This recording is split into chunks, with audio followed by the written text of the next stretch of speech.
every year, thousands of Bahá'ís, tourists and Israelis visit the Bahá'í gardens on the slopes of Mount Carmel in Haifa. The beautiful formal gardens are among the most splendid in this part of the world. Visitors are also attracted by the classical magnificence of the buildings, the Shrine of the Bab, and the International Archives building.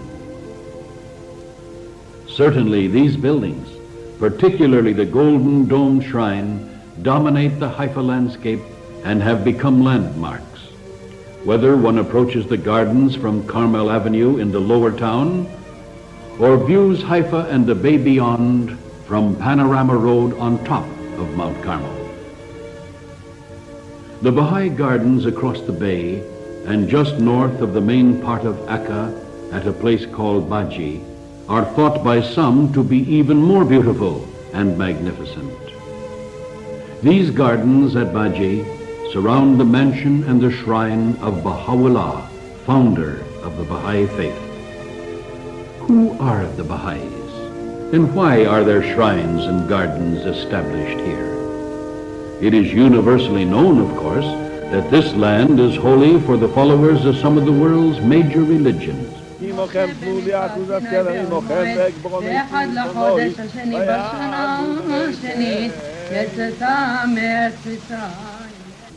Jews regard the western wall of the temple in Jerusalem as their most holy spot.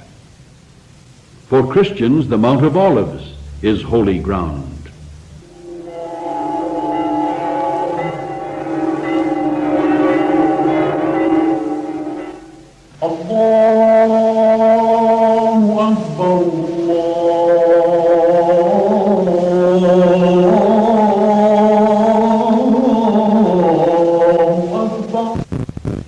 And for Muslims, the Dome of the Rock in Jerusalem is one of their most holy places.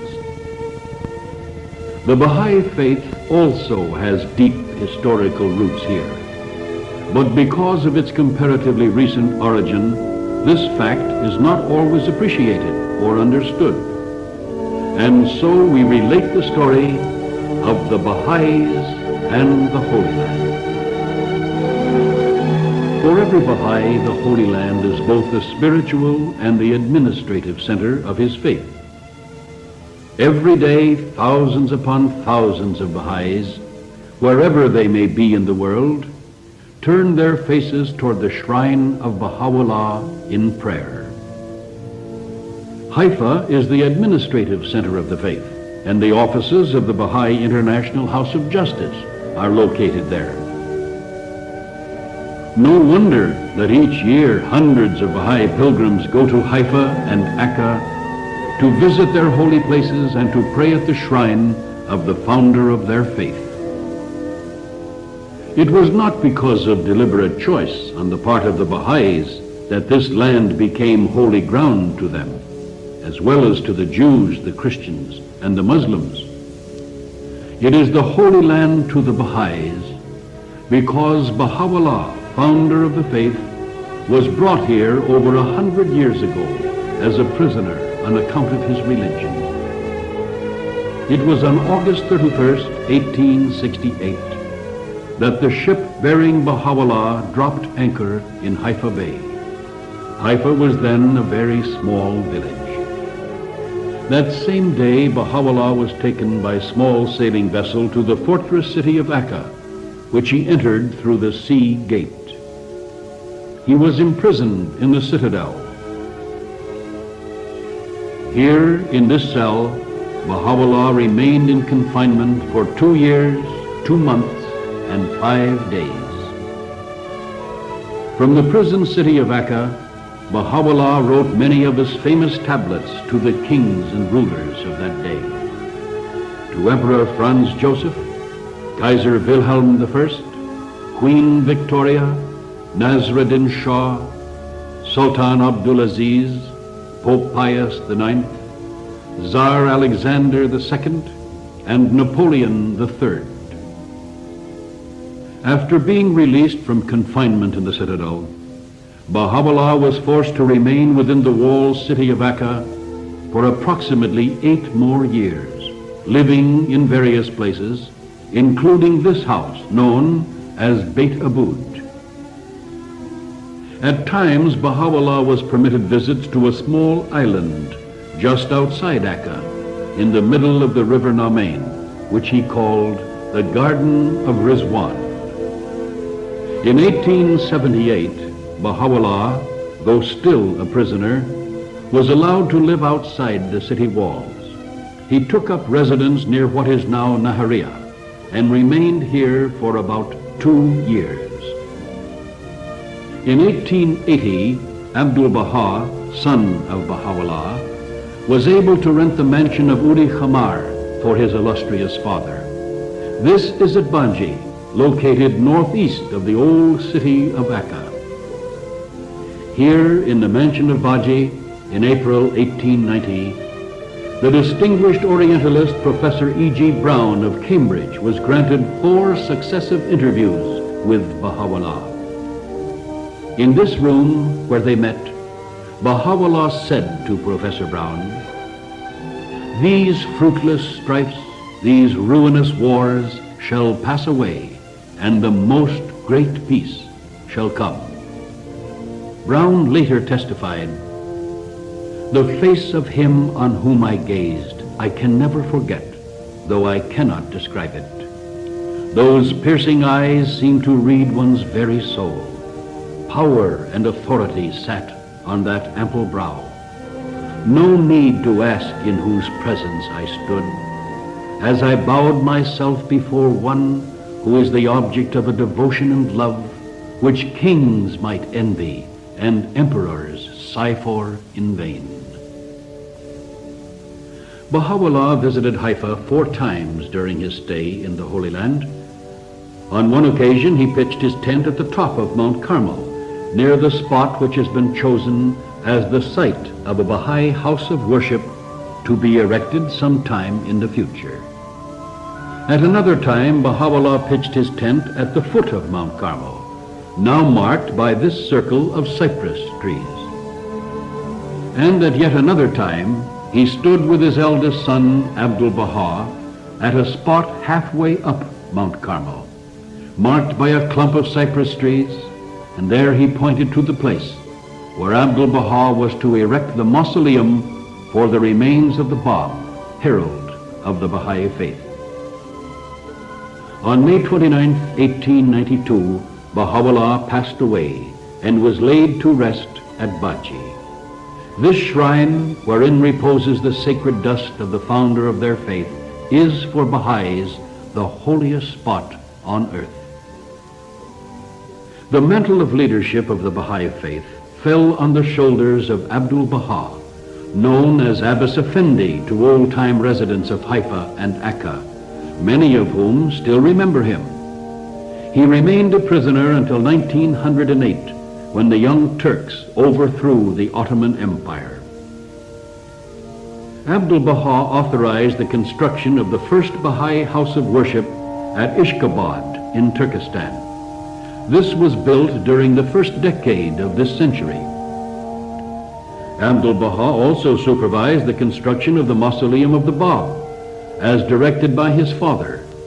And in 1909, Abdul Baha had the remains of the Bab transferred to Haifa, and he, with his own hands, laid them in the marble sarcophagus within the vault prepared for them in the central room of what is now known as the Shrine of the Bab. From 1911 to 1913, Abdul Baha visited several countries in the West: Britain, the United States, Canada, Germany, France, and Hungary. In London, he was received by many distinguished leaders of religion and government. In 1912, in Paris, Abdul Baha foretold the discovery of atomic power. "There is in existence," he said, "a stupendous force, as yet happily undiscovered by man. Let us supplicate God the Beloved that this force be not discovered by science until spiritual civilization shall dominate the human mind. In the hands of men of lower material nature, this power would be able to destroy the whole earth." During that same year, Abdu'l-Baha traveled from east to west across America, and while in Wilmette, just north of Chicago, he laid the foundation stone of the first Baha'i house of worship in the West. Returning to the Holy Land, Abdu'l-Baha took up his residence in Haifa, and here he received such notables as King Faisal, General and Lady Allenby, Sir Herbert Samuel, the High Commissioner of Palestine, Lord Lamington, and the Governor of Jerusalem, Sir Ronald Stores. In 1920, the British government conferred a knighthood on Abdu'l-Baha for his humanitarian works.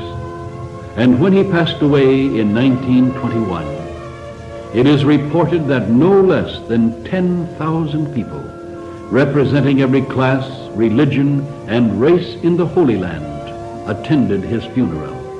Leaders of every religion and high government officials delivered funeral orations. Abdu'l-Baha was laid to rest in a room in the Bab's Mausoleum, adjacent to the central room in which reposed the Bab's remains. And so it can be understood that these beautiful gardens and shrines didn't just happen to be here. The origins of the Baha'i faith go back little more than 125 years.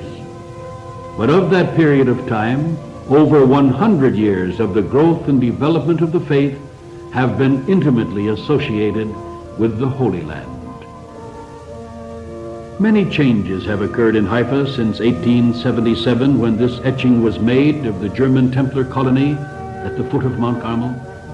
This was only 9 years after the arrival of Baha'u'llah.